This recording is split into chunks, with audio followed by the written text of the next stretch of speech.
Welcome to the selfgrowth.com show. My name is David Riklan, and I'm the founder of selfgrowth.com.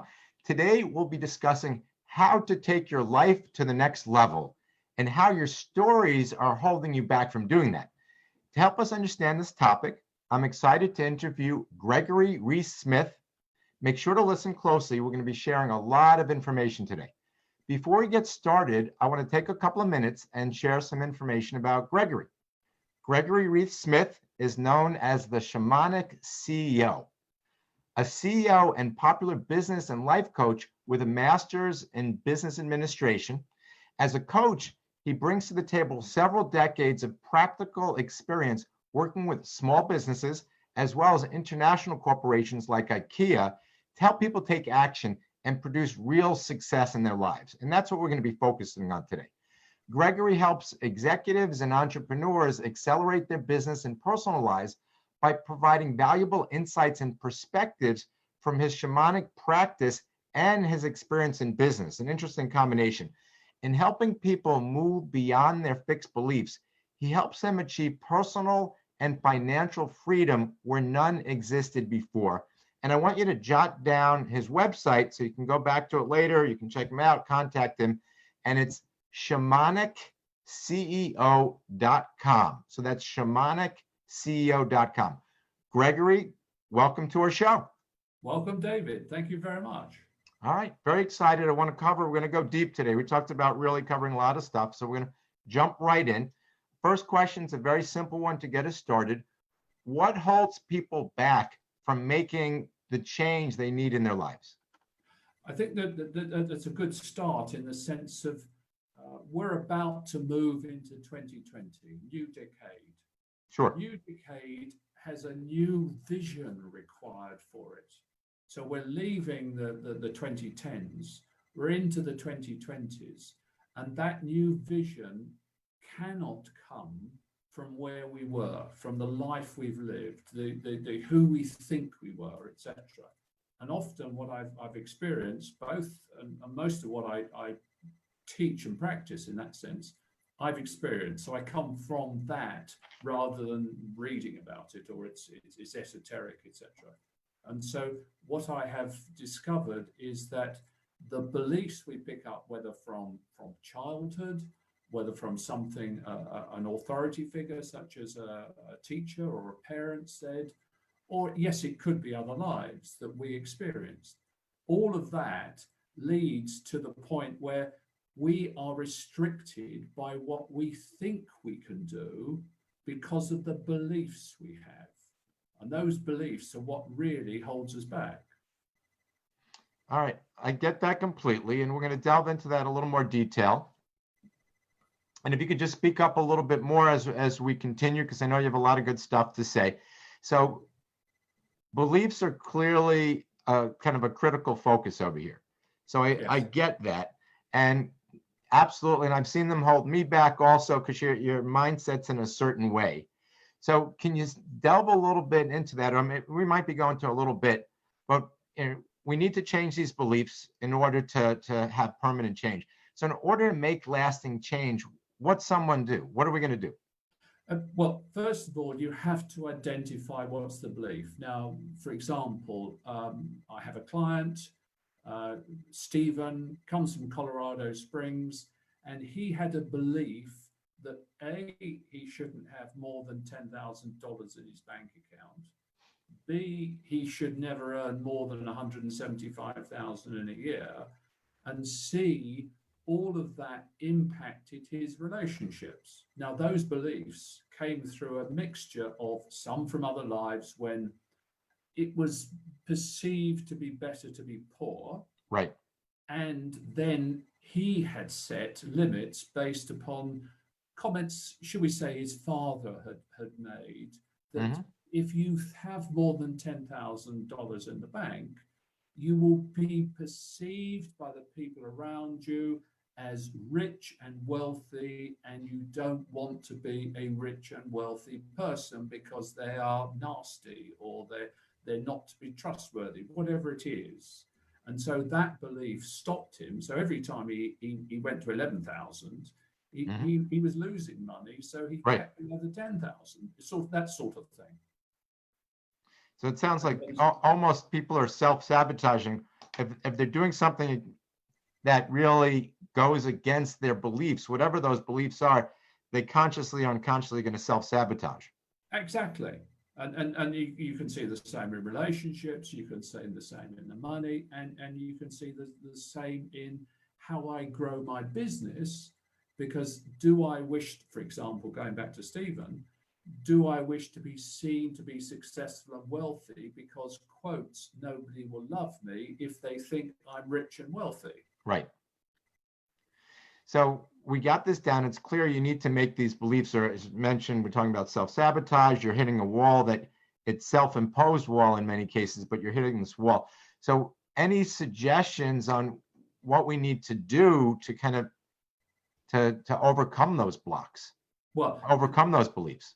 the obvious one would be talk to me, because I can identify very quickly through using insights that I receive, as well as the patterns of behavior. The other one is look at your life. What have you experienced? And so if you've experienced, say, an up and down in Hmm. terms of money, or an Right. up and down in terms of relationships, you've had 3 or 4, 5, 6 relationships, none of which have been the one you're really looking for. So what is it in the pattern? And then you can back into the belief that is creating that pattern for you. What's interesting, and you just mentioned and you brought it to mind, I think what happens with people is a lot of times they don't even know, they're not consciously aware of what these beliefs are. You know, they don't have it in their head. They didn't write down, you mentioned a client of yours, he didn't write down somewhere, I'm not going to ever make more than $175,000. And then he's at 174, he's like, oh, I got to just stop. And it's not something that people necessarily consciously are aware of. So I'm Absolutely. assuming you take them through some sort of process Yes. to help them identify it. So Absolutely. one of the interesting things, and we can get a little bit into the process in a few minutes, but one of the interesting things is I understand in many cases, your body almost tries to communicate with you in terms of some of these issues. So my question is, does your body actually try to communicate with you? And if so, how's it doing this? Yes, it does. And unfortunately, it usually communicates through the means of pain and discomfort. And so, for example, I was a CEO of a public technology company, and had grown it up. And then I had intense back pain, couldn't go to work, couldn't do this, couldn't do that. And the reason eventually I found was because I wasn't following my passion. Right. My passion is to help others expand and accelerate their lives and be the wonderful people they are. Mm-hmm. Whereas my focus was on being the CEO of a public company, Right. because I had the belief, which I created when I was 7 years old and in hospital having my tonsils removed, that by doing that, I would attract the love of my father. And so I went off and became a businessman. Right. And then bang, okay, pain. Gregory, you're not doing what you're supposed to be doing. And so it was addressing that pain that led me to understand that the body is sending messages, only how often do we listen? Oh, I lifted something, or I fell over, or whatever it is that's creating the pain and discomfort, whereas actually it's a message the body's trying to send you. So what I find interesting is a large percentage of the population has some sort of pain, chronic pain. It it's shocking to me how many people suffer. Oh, and some people more significant than others. Some people have significant back pain, and Yeah, back pain's a pretty common one. Back pain, neck pain, there's some particular ones. And it sounds like your view is in many of these cases that it's the body communicating, whether this stress or anxiety or something your body's trying to tell you in terms of how you're operating in your life. absolutely, absolutely. And so if I had 3 intense back pains. So there was one I was talking about that changed, that encouraged me in that sense to step away from being the CEO. And then the very last one was 10 years ago when we left England and moved to Portugal. And for the 6 weeks beforehand, I couldn't lift anything. So you can imagine packing up a house. I wasn't exactly the ideal partner. But it was from there that I realized actually I was about to make a significant shift in my life, and I needed to let go of something to arrive at the next one. And so it was the back pain. And so I've worked, I don't know how many people with back pain and other such discomforts and pains over the years.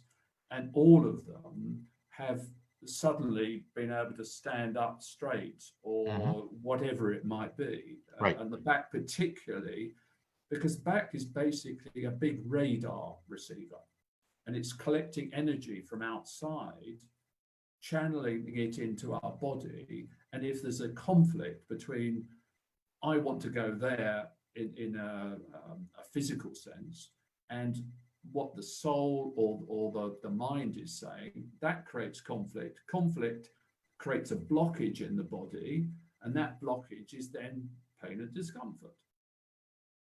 All right. So when I started, I was talking about this concept, which I want to delve into a little bit now. How do you take your life to the next level? So clearly beliefs are part of this, and conflict and issues around that. So what's your big picture? So people are stuck. A lot of people are stuck at a particular level in their life. They want to take their life to the next level. What are the steps? What do we go about doing? But in essence, what I do is I work with somebody to connect with their soul so that the message comes through from the soul, and the soul says, what I'm looking for is X, Y, Z. And basically, every soul on this planet wants to expand and grow. Doesn't matter what role, job, or whatever they're in. That's the soul's objective. Now, how we do it is different.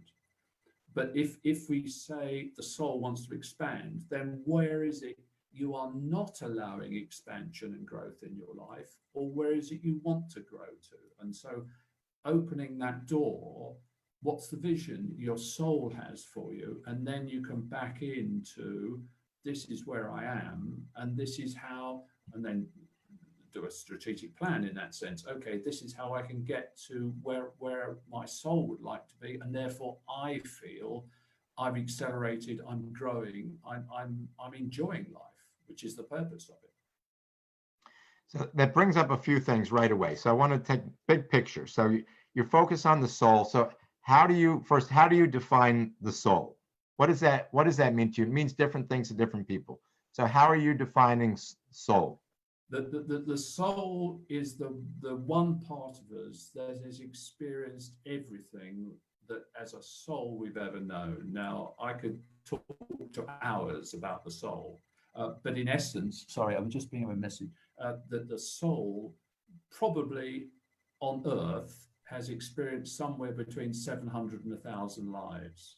And what it's looking to do is to achieve more, to expand and grow more. Now, whether that's through relationships, whether that's through enjoyment, whatever it is. And so how do we do that? The soul is there as, I see it as our guide. So we are here incarnate on this earth at this moment, looking to enjoy life, not live life, enjoy it. And so the soul is guiding us towards greater enjoyment. And how do we do it is it's where you come back into the planning in that sense. All right, so let's delve a little bit more deeply into this. So I'm getting the concept. I understand what you're saying in terms of your concept of the soul. And it's something that's kind of permanent. It's been with you throughout.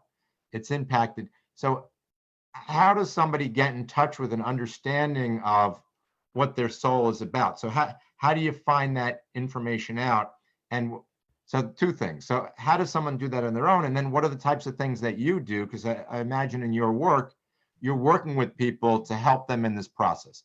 So let's delve into kind of those two areas. Well, if I give you an example, David, of most of us, vast majority of humanity focuses on doing, and the doing is actually how we think we're going to attract love to ourselves by all the doing and the activity. Whereas the soul is actually want to be. And so the soul is inward, the soul is infinite, the soul knows what love is, but it's looking to expand and grow with different experiences. And so the more we focus on the doing, we have to step back so we can be and then allow oneself to connect. And so the classics connection would be meditation or walking in nature or doing something that basically is calming the doing emphasis, because the messages are always coming in. The messages are here. The soul's trying to talk to us, but we can't listen because we're so busy doing things. And so anybody can go for a walk in nature, can go for a swim, can do something that is basically giving a different mental focus. Right. And then they can open up the channel to their own soul and the chat.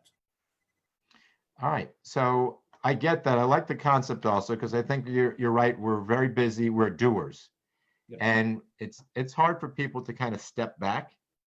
And I've spoken to people about the value of things like meditation. And there's a lot of people that it's just they're so tightly wound that they can't stop.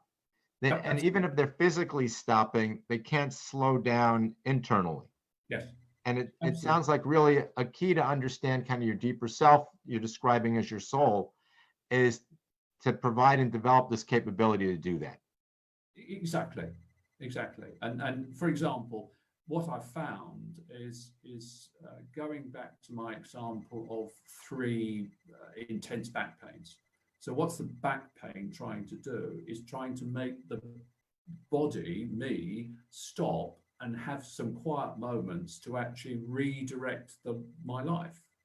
And so what I've had many clients that have come along, I've had this, I've had that. Okay, so how many times have you listened to the message? Not at all. And the message then, if you can spend that moment of calmness, of peace and quiet, then you can listen to the body and you can listen to the soul, because the two work very closely together. All right. I just want to give out your website one more time for folks.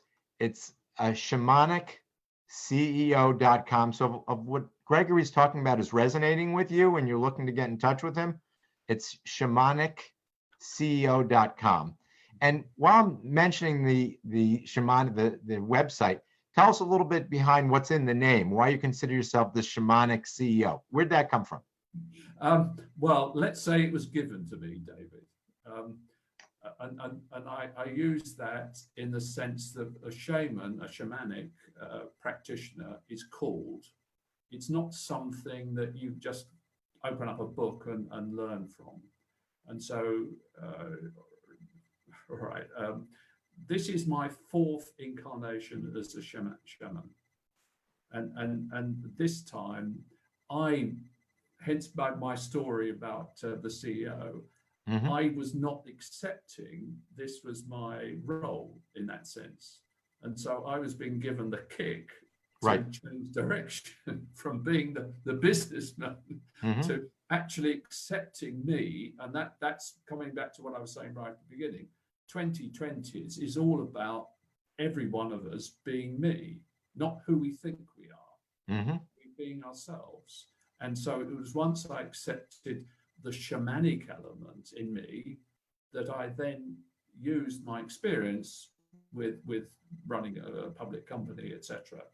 Shamanic CEO, so I can guide people in the business sense as well as guide people in the personal sense, and the two are inextricably linked. You can't split the two. We like to. I have my personal life and I have my business life, but actually we can't split the two. And so it's, do I want to grow my business, whether that's a fledgling one or the likes of IKEA? They're both the same. How do we want to grow the business? And that comes back to your personal beliefs.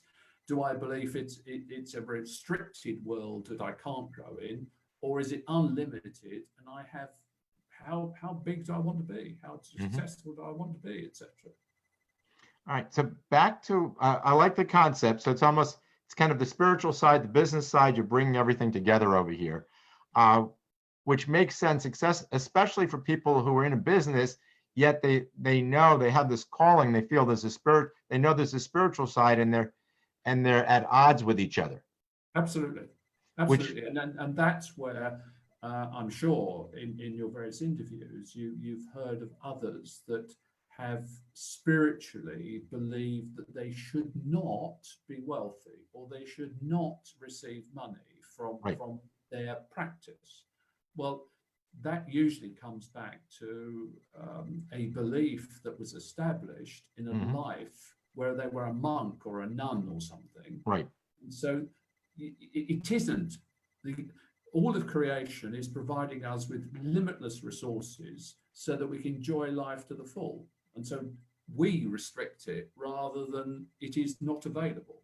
And so one of my fun activities really is to break those barriers and to allow people to see the limitless horizon that's in front of them, and then what is it they wish to do within that, and how do they wish to structure their lives? Or am I focused 100% on business, or am I focused on enjoying life? Right. Hmm. All right. So the key, take your life to the next level, is really getting in touch with what your deeper inner soul, what it wants by slow. And the key is really learning to slow down, Yeah, learning to start being versus just doing all the time. exactly. Okay. Exactly. So I get that. So one of the things we talked about earlier in terms of, taking your life back is the importance of understanding how your stories are holding you back. Because we all have stories. Yeah, We all have stories. We all have that inner dialogue that we're hearing in our head that's telling us these stories. absolutely. So let's talk a little bit about how our stories are holding us back. What's your view on that? And then what could we do about it? Uh, Coming back to what I said earlier, David, first of all, we have to understand that it is a story and it's our interpretation of those events.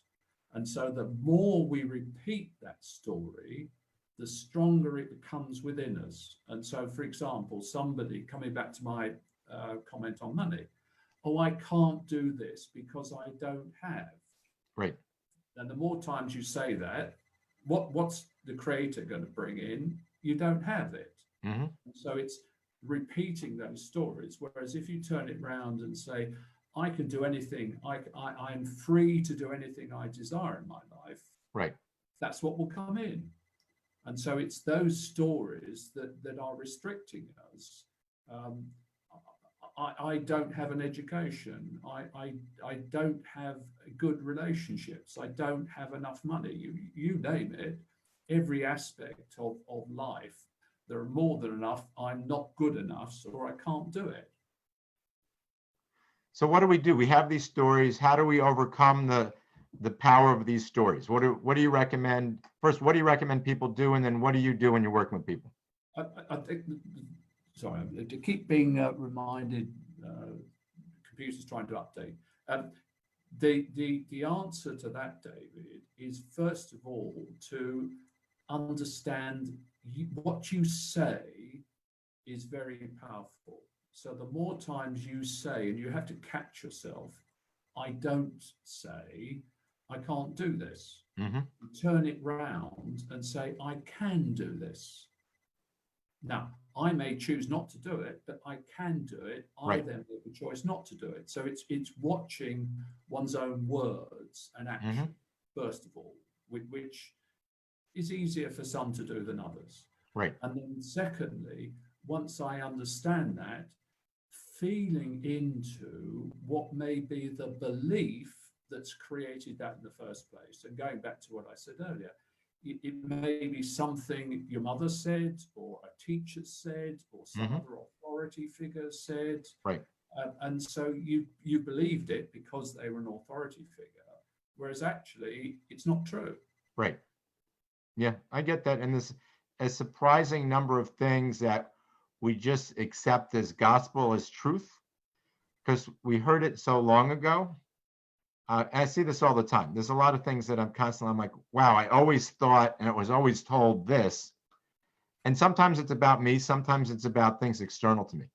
So I Yeah. want to kind of jump off to a different, little bit of a different subject right now.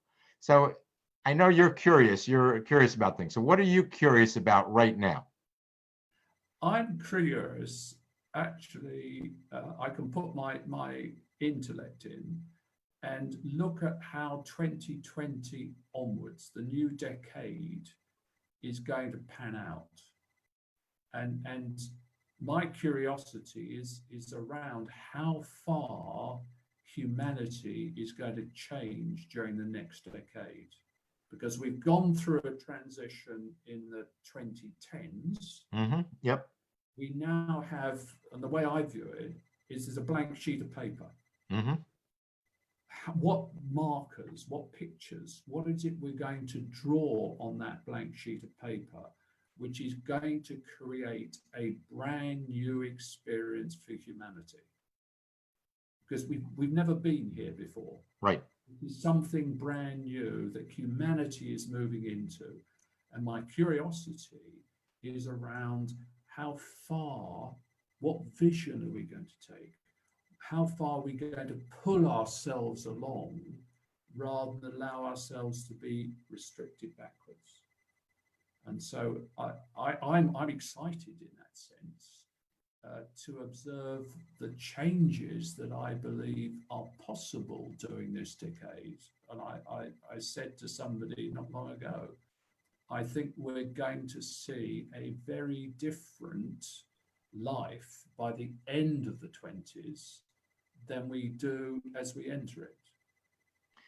I could see that. And for me, one of the things that's clear is that things are just moving faster. Things are moving faster. Whether it be technology or communication through social media, things are just happening very, very rapidly. Yep. Where something in the past might have taken months or years, it is pushed into a time dimension where it could take literally weeks or days, things that would have taken substantially greater amount of time. So I think we're seeing this a much more rapid change for everything. So this 10-year difference could be what was equivalent to 30 years a while back in terms of changes.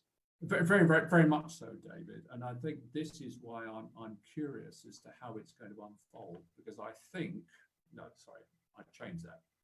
My feeling is that humanity is going to go far faster and far further than it believes it can as we leave the 2019. And that's what makes me excited. And so it's freeing ourselves. No, it doesn't. I can't free. Well, that's not true. I can free a lot of people that then can help humanity move, and right. So that allows us as a human race to actually spend more time, should we say, enjoying life, right, rather than believing life is giving us a difficult time. I get it. So clearly you focus, you're Shamanic CEO, you're focused on the business end, you work with people at businesses. So from your experience, what are the most essential ways for someone to grow their business? We all want to grow our businesses. So some ideas that you have. First of all, I come back to something I was saying earlier. You have to have a clear vision. And it's not a vision that's cast in concrete. It's a vision that this is how I'm going to serve humanity in terms of what it is I'm providing.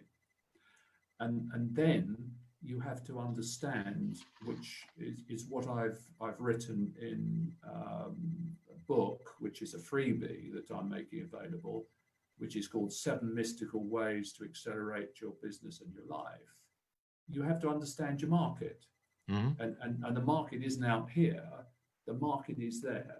And so if you understand your niche market and you have a connection with the tribe of the nature of that market, that's how you build the business. And too many people follow in that sense, oh, I must do Facebook ads or whatever it may be. Right. Because actually, if your tribe is not on Facebook, what's the point? It's dead money. And so it's understanding, this is my launch tribe. This is how I'm going to grow. How do I connect with them? You build the relationship with them, not see them as customers. You see them as people. And then from there, you build the business because they are rewarding you by buying your product or service, and you're serving them because you're providing them with something that they didn't have otherwise. All right, that makes sense. So those are really two core things that you're talking about here. Really have a clear vision, and a lot of people don't get clarity on their vision and have a really strong understanding of who your market is and who you're working with. And I see this for a lot of people where they're all over the place. I talk to people like, well, who do you serve? Well, this is good for everybody. Absolutely. That's a pretty big market. If it's good for everybody, it's good for nobody. Right. Okay, I get it. So you mentioned a few ways that you work with people. So can you give me a little bit of an overview when you're working with someone, who your target audience? So I'm imagining you work with people who are entrepreneurs, business owners, business executives, who are looking to help grow their business. So what type of work, what do you do typically? What's your focus when you're working with someone? There are two strands. One, sit down and understand what it is that they believe needs to be changed. What is it, quotes, is holding them back? Right. Now, that may be aspects of the business. It may be aspects of their beliefs. Well, I would come back and say it's always their beliefs, at the root cause. Mm-hmm. So if you address those beliefs, those stories, then you can usually unlock the way the business is expanding. And so that's where practically, if I go back to Stephen, for example, when I first met him, he was in corporate. And he didn't want to be in corporate. He wanted out. He wanted to be running and creating his own business. But he didn't have the belief that he would succeed because there was a history of financial failure in the family. Mm-hmm. So address that. Now he's off and running with his own business and succeeding and growing. And so it's a mixture of the beliefs and what it is that the business needs to make it grow. And so, yes, you can address the marketing, you can do this, that, and the other, but that's why I come back to the core beliefs. And so going back to Stephen, what we did, we addressed the family lineage, because then that's another strand that impacts us all. We beliefs that come down through the family. And so we addressed that, addressed his 10,000, his 175, and so on. And then that allowed the acceleration and the expansion. Mm-hmm. Okay, I get it. So for folks to get in touch with you, so anybody, if this message is resonating with you in terms of where you are at your business, I highly recommend get in touch with Gregory, reach out to him, and it's shamanicceo.com. So as I like to say, kind of a balance of the spiritual side and the business side of you see this as part of you. Gregory's really a good person to work with. Relative to going to your website, should they email you once they get there? How should people get in touch with you? There is a contact form on the website, so that's easy to put in your name and address, and I will then follow up, and it will come to me personally. So there's no system, there's no interference. Just come in and explain what you want, and we can have a call and take it from there. All right, sounds good. All right, we covered a lot of material today. We're just about running out of time. I want to wrap up. Any final words for our listeners today? No, just to repeat what I said a moment ago, David, that if they go on to Shamanic CEO, on the front page, they will see a download facility, which will give them access to my 7 mystical ways to accelerate your business and your life. And so they can read that and gain some more insights than we've obviously been able to talk about here today, about what I can do, what they can do to help the business. And on there is a money block audio that I provided a free download for. So if money is an issue for them, I would certainly suggest download the 7 mystical ways. And then there is a link to download the money audio, so they get 2 bites of the cherry, so to speak. Okay, sounds good. So you get 2 freebies that you're giving away over here. The report and the audio, check that out. Make sure you go to the site, Shamanic CEO. Gregory, a lot of good information. Thank you for joining us today. A pleasure, David. I've enjoyed it. All right, same here. And I'd like to thank everybody for listening. I want to wish everybody great success in all areas of your life. We'll talk to everybody soon. Thank you.